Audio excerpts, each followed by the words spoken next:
پاکستانی طالبانو د دې هیواد پر پولیسو د خونړیو حملو مسؤلیت اخیستی.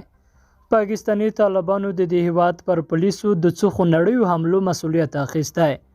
د تحریک طالبان د ډلې وسلوالو په پلازمینه اسلام آباد د خیبر پختونخوا ایالت په دیرو شمالي وزیرستان سیمو کې پر پولیسو د حملو او نښتو په ترڅ کې 3 پولیس وژلي دي. په دغو حملو کې د دغه ډلې 3 حمله کوونکي هم وژل شوي دي. د پولیسو په وینا د پاکستان د تحریک طالبان ډلې 2 وسلوالو چې په موټر سایکل سپاره وو د دوشنبه په شپه د اسلام آباد په مرکزی برخه کې د پولیسو د تلاشۍ پر پوستې ډزې وکړې.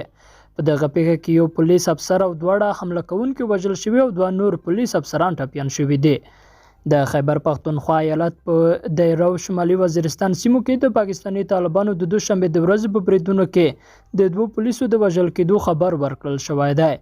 د تحریک طالبان پاکستان د ډلې ویان محمد خروسانی په یو ټویټ کې د دغو حملو د مسؤلیت اخیستو ترڅنګ په باجوړ سیمه کې په برید کې د خپل یو وسلوال د وژل کېدو خبره تایید کړې ده. د پاکستان د کورنیو چارو وزیر شیخ رشید په اسلام آباد کې پر پولیسو له حملې وروسته په پلازمینه کې د نورو حملو خبرداری ورکړی دی. پاکستانی طالبانو له غیر راهیسې چې د تیر کال په ډسمبر کې له حکومت سره موقت یو میاشتنی اوربند پای ته ورسید، د پاکستان پر پوځ او پولیسو حملې زیاتې کړې دي. بل ورته په یو بل تازه خبر کې بیا وایي چې باختر اژانس د پاکستان د سفارت په وینا خبر ورکوي چې د پاکستان د ملي امنیت سلاکار به راتلونکې اونۍ چهارشنبه کابل ته سفر وکړي. ټاکل شوی و چې د مؤید یوسف په مشرۍ پلاوی پرون کابل ته تللی وای، خو دا سفر وځنډېده. د باختر اژانس په وینا د هوا د خرابوالي له کبله د سفر ځنډېدلی دی.